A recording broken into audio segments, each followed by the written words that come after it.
Ladies and gentlemen, picture this.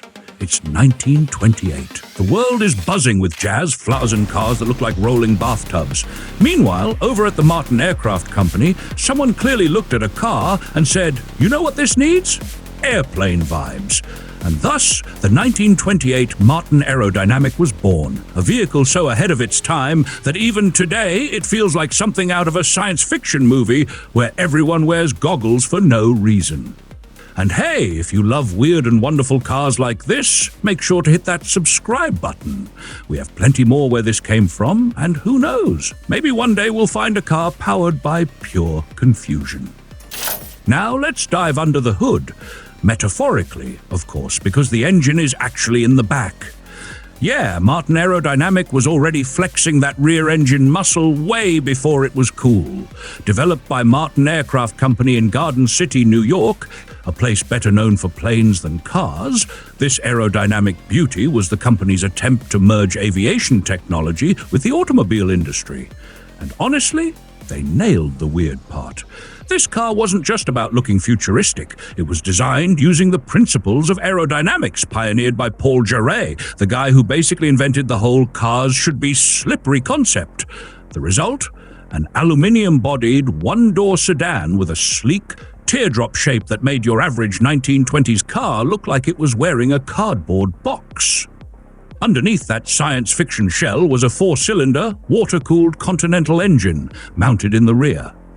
While the exact specifications of the engine remain a mystery buried deep in the automotive archives, we do know this baby could hit 107 miles per hour, 172 kilometers per hour. In 1928, that was less Sunday drive. And more, hold on to your hat, Martha. The car's lightweight aluminium body and aerodynamic design gave it an edge, proving that cutting through the air like a hot knife through butter wasn't just for planes. As for the transmission, it had a 3-speed transaxle setup, a pretty advanced choice at the time. And let's talk suspension, because this thing didn't play by the rules. Instead of conventional springs, it featured an experimental aviation-inspired suspension system, possibly using rubber or air-based components. Basically, it rode like a science experiment on wheels, which is fitting because that's exactly what it was. Now, when it comes to size, the Martin Aerodynamic was no small fry.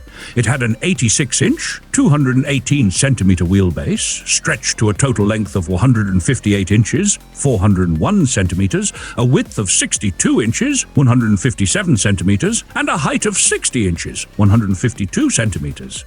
And with a curb weight of around 2,000 pounds, 907 kilograms, it was surprisingly light for a car built like an Art Deco spaceship. If you wanted one back in the day, you needed deep pockets. The reported cost was $7,000 United States dollars in 1928, equivalent to about 130,000 United States dollars in today's money.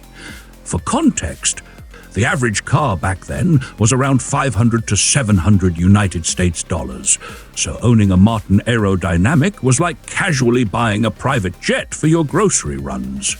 Despite its groundbreaking design, only 3 prototypes were ever built. One of them even found its way into the hands of Major General William Billy Mitchell, a guy famous for his love of aviation and his ability to annoy military brass. Today, just one of these cars survives, living out its retirement at the Lane Motor Museum in Nashville, Tennessee.